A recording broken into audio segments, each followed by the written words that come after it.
Bem-vindo, Hugo, tudo bem? Estamos falando de internacional e você aí... Entramos na cobertura da mídia e já ouvindo vocês aí. Boa tarde, Indri, boa tarde, Renato, Hélio e quem está nos acompanhando aqui, nossa audiência. Bem, gente? Boa tarde. Tudo bem. Estávamos falando de Venezuela aí, Hugo. E o Hélio fez uma análise dessa cobertura da mídia, né? E aí, aproveitando, já... Queria te perguntar o seguinte, com a chegada com essa novidade das atas aí, o que muda? Muda algo ou não muda nada? Olha, muda algo que a gente tem uma disputa. Bom, de um lado você vai subindo os dados, aquelas exigências que tinham sido colocadas, elas se revelam, mas também o que muda é que nada muda. E nada muda porque nunca foi sobre as atas, foi sobre o Maduro não poder ganhar. Esse que é o ponto fundamental. Então, na medida que as coisas avançam, primeiro é a ata, depois vai deixar de ser a ata, depois vai ser outra questão. O que tem uma disputa aí estratégica em relação à Venezuela, uma disputa burra e uma disputa onde há um atropelo dentro do governo americano, que disse uma coisa, mediante uma declaração conjunta entre os dois presidentes, depois o Departamento de Estado, meio clandestinamente, falou outra, e depois, quando a imprensa perguntou na coletiva para o porta-voz, ele fala, não é bem assim. Então, há uma postura confusa do governo americano em relação à Venezuela. Bom, o Maduro ganhou, acho que nessa história toda o PT foi coerente, eu até resgatei aqui a saudação, e tá meio complicado achar as coisas no site do PT, mas eu cavuquei lá e achei. O PT reconheceu a vitória do Biden antes dos finalmente daquela contagem que não termina lá, nunca, e antes do colégio eleitoral, que é quem de fato elege o presidente. Nenhum liberal aqui no Brasil reclamou porque o PT se pronunciou em relação a isso. O PT foi coerente, ele reconheceu o Maduro agora com base na declaração da autoridade eleitoral venezuelana, sendo que nos Estados Unidos nem sequer havia uma vitória presumível, com os jornais americanos indicando, mediante ali o cálculo das urnas, que o Biden era o possível vencedor. Entendeu? Então, o PT foi até mais cuidadoso. Então, é o nosso papel julgar a justiça eleitoral de cada país, então a gente vai ter de usar isso de regra com todo mundo.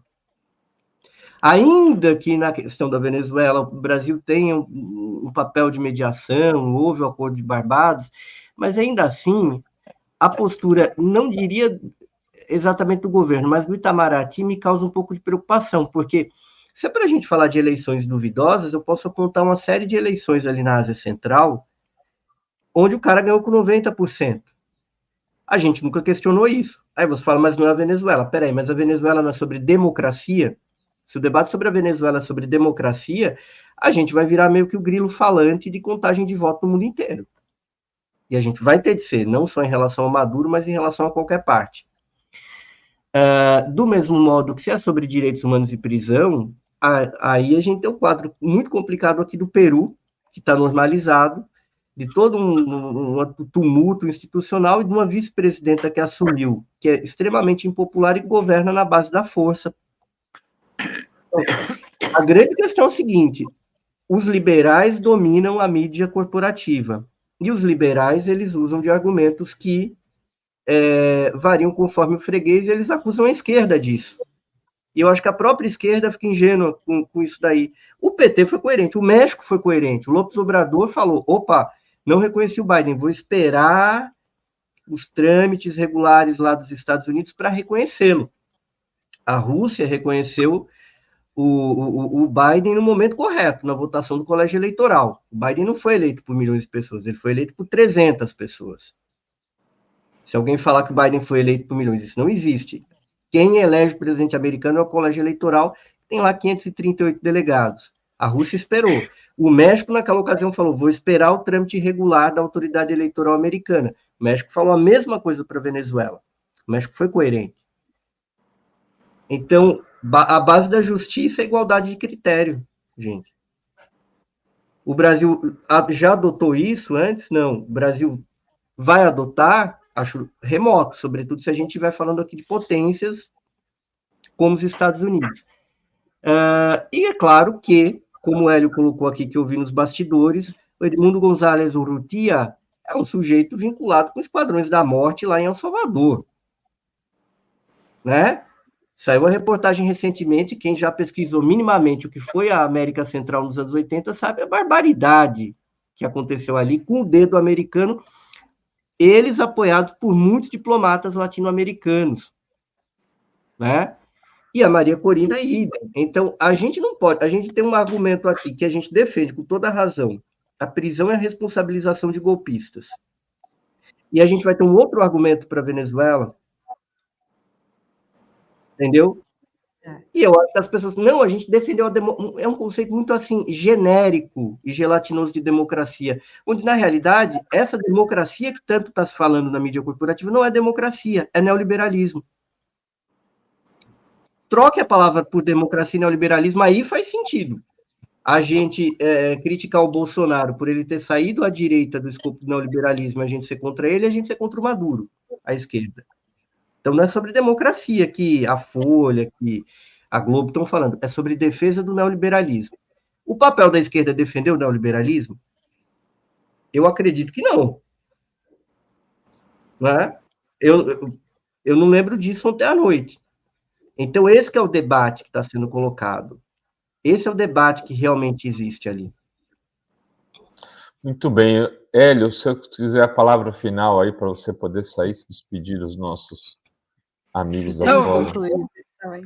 Eu acho que as coisas se completaram das falas. Realmente, eu acho que é uma guerra política entre duas visões de mundo. Nós temos lá a extrema-direita preparou o golpe, preparou minuciosamente o golpe, cada etapa do golpe, né? Incluindo aquela divulgação de pesquisas que davam vitória de 70%, 80% para o Rutia e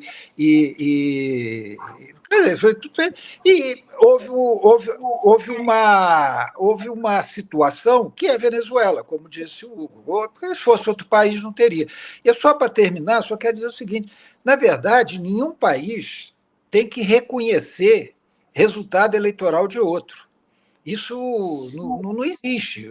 Cada país tem sua soberania e um país não tem ingerência no outro. O que há é o chefe de Estado ou chefe de governo de um país cumprimentar o seu colega pela vitória. É isso que há. Então, criou-se agora uma figura do reconhecimento. Reconhecer a vitória. Aí a direita fica, tanto os Estados Unidos. Não existe isso. No momento, o Brasil, eu acho, viu? O Brasil ficou muito amarrado pela questão do Acordo de Barbados e pela presença do Celso Amorim em Caracas, como, vamos dizer assim, um observador, né? Não um observador formal da eleição, mas um representante do governo brasileiro lá, e que se colocou essa questão das atas, porque você deve ter visto eu dizendo antes, tudo que vem do Maduro é falso para a mídia, para a direita e para a mídia. Tudo que vem da Corina, da extrema-direita, é verdadeiro. E criou-se, então, todo esse momento. E só uma última coisa, eu prometo, é o seguinte, nós temos que considerar também a correlação de forças interna no Brasil e no governo. O governo brasileiro não é um governo de esquerda, não é um governo totalmente livre da direita. O Congresso é de direita, o Congresso tem seu campo de ação, o governo tem ministros de direita. Né? A correlação de forças no próprio governo. A correlação de forças na sociedade, com essa mídia hegemônica, nós vimos aquela pesquisa que, mesmo que não seja totalmente verdadeira, é natural que 70% dos brasileiros não gostem do Maduro, porque eles veem as redes de direita, a mídia hegemônica, os jornais, a televisão, tem. Então, eu acho que a gente tem que considerar isso também, mas eu não vou falar mais, deixar aí o Hugo com vocês. Muito obrigado aí pelo convite. Muito obrigada, Muito obrigado, Hélio. Tudo de bom para você, meu irmão. Até a próxima. Tchau, tchau. Mudando um pouco a página aqui, Hugo. Lembra que eu te falava que achava que o Biden não ia até a eleição, né? Acabou que não foi mesmo. E agora a gente tem uma chapa democrata com outro perfil, que é a Kamala e o governador de Minnesota, né? O Tim Walz. Isso, Tim Walz. E estão se colocando como zebra eleitoral. Inclusive, a Kamala fez um discurso ontem aí falando que eles são são a zebra dessa eleição. Você acha que são a zebra mesmo ou a chapa democrata melhorou? Então, eles são a zebra porque eles sabem que o Trump é favorito. Eles têm uma dificuldade. O Valls não era, veja assim, havia alguns poucos nomes melhores, como a governadora do Michigan. Aí, 2 mulheres na chapa, bom, tem 2 homens na outra chapa também, qual o problema ter 2 mulheres na chapa? Pelo jeito não ia rolar. Havia a Gretchen, você está falando. O Gretchen Whitmer. Então, haveria poderia haver candidatos piores e candidatos melhores. O Valls é ao meio, ao centro. Quais são os problemas do Valls? Primeiro problema, ele é de um estado que os democratas sempre ganham. Ele não vai mudar a realidade do Minnesota. Os democratas vão ganhar em Minnesota. Sempre ganharam em Minnesota. Ganham em Minnesota há 50 anos. Depois, ele não é um cara que traz muito dinheiro. 3, ele não é um cara muito popular. Muito embora os governadores americanos sejam muito populares. E se criou uma coisa nos Estados Unidos de uns anos para cá, onde o cargo de governador meio que ficou tolhido do caminho presidencial. Antigamente era comum a gente ver um governador virar presidente, que era um caminho natural. O cara tinha administrado, estava ali na chefia do executivo de algum lugar, ele era alçado. Depois do George Bush filho, isso parou de acontecer. A gente viu cada vez mais presidentes, tirando o caso do Trump, que é uma celebridade que virou presidente, os demais eram gente que passou pelo Senado, e candidatos. Então, tudo virou uma conversa que passava pelas camarilhas do Senado, do Partido Democrata e do Partido Republicano. Então, a decisão de colocar um governador foi bastante curiosa. O Valls, claro, é um sujeito ao centro, que dialoga com a esquerda, então talvez ele tenha sido importante para ir. Ele não é tão à esquerda a ponto de chocar a direita do partido e ele tem um diálogo à esquerda. É um sujeito simpático, mas ele não... Por exemplo, eleitoralmente, o nome do Shapiro, lá da Pensilvânia, seria melhor. Politicamente ia ser um desastre, porque o Shapiro é um apoiador radical de Israel, dentro do Partido Democrata. E muita gente da direita democrata ficou frustrada com a não escolha do Shapiro. O Shapiro poderia ajudar a Kamala, tanto na Pensilvânia com voto, quanto na captação de dinheiro, mas ele geraria um problema, porque a esquerda democrata não ia votar. E eu vejo que a estratégia democrata para a eleição é fazer uma chapa representativa de quem vota no Partido Democrata para garantir o voto da sua base eleitoral.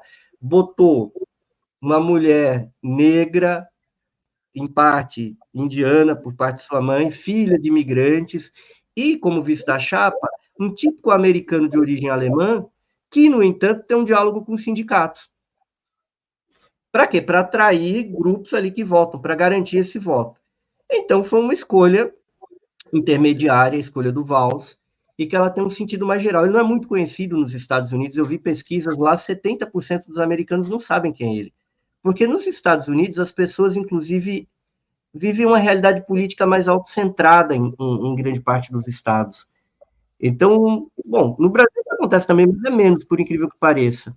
Lá nem sempre o governador tem, e os partidos têm trabalhado de uma forma que os governadores não se tornem figura de projeção nacional. Isso tem muito a ver com o lobby econômico dos 2 grandes partidos que fazem incidência junto aos senadores em Washington, então eles não querem nenhuma surpresa. Então, senadores também conspiram contra os governadores lá. Eu acho assim, entre mortos e feridos foi positiva a escolha dele. E você não acha que a situação no Partido Democrata hoje é melhor do que com Biden? Muito embora o Biden tenha prometido coisas muito legais aí quando ele foi candidato a presidente, não cumpriu. E a Kamala Harris é um camaleão. Eu digo eleitoralmente falando, né? Eleitoralmente do que com Biden é um pouco melhor, mas ela vai ter de ter uma... Qual o dilema do Partido Democrata hoje? É assim, o Partido Democrata tem de arrecadar, Renato. Para vencer o Trump, tem de arrecadar para você fazer a campanha com grana. Arrecadar muito mais que o Trump. Agora, se você põe os caras que arrecadam bem, são caras que estão mais à direita e vão desestimular uma parte do eleitorado. Se você botar um cara que ele é popular, ele não vai arrecadar. Não tem um Lula no Partido Democrata. E o Donald Trump é um cruzamento aí de Paulo Maluf com Silvio Santos, do lado de lá. É difícil concorrer. No vamos ver de bater chapa ali. Eles melhoraram, mas a situação ela ainda está complicada. Eles vão ter de gastar muito dinheiro focado de uma maneira correta nos estados que realmente vão decidir a eleição. O que preocupa? Georgia, que o Trump assumiu uma dianteira muito forte. O que preocupa? Arizona, Nevada. O Michigan e o Wisconsin estão ali, mas não é uma situação simples. Não é. Pri? Acho que é isso, né, Rovai? Queria agradecer o Hugo. Muito obrigada pela análise aqui hoje. Já vou dizer até a próxima, porque a pauta internacional está pegando fogo, né? Vamos ver o que vai dar ainda essa questão da Venezuela e vamos acompanhar a eleição. Ainda tem Israel, ainda tem Irã, nossa, tem muita coisa, né, Hugo? Ucrânia. Tem muita coisa que vai acontecer aí. Tem Bangladesh, um país gigante ali do lado da Índia que explodiu. Né? Tem a questão da economia mundial que... Hezbollah, Verdade. Ataque do vai ter creche ou não vai? Líder do Hamas. Não, outra coisa, economia, viu, gente? Economia americana é algo para observar esses relatórios econômicos, porque vão ter um peso na eleição. E aí pode ser um problema, porque aí, até o Miguel comentou aqui da pronúncia, pronúncia correta é Kamala, e não Kamala. Não falei Kamala, eu sou brasileiro. Assim a gente vai ter de falar Xi Jinping quando a gente falar do Xi também. Vladimir Putin, quando falar do Putin. A gente meio que intermediário.